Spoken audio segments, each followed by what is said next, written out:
Димитър Владимиров.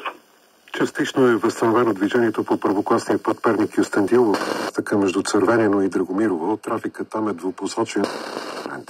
Заради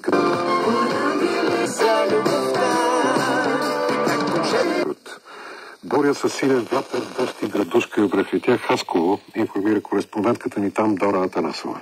Вятърът е бил със сила 72 км в час. Има изкоренени дървета. Подадени са сигнали за наводнени приземни етажи, каза заместник кметът на Хасково Динко Тенев. При дежурния община Хасково има подадени на 6-7 сигнала за наводнени мазета. По-сериозни сигнали, където сме в момента. Паднало дърво. В момента екипа на екопролез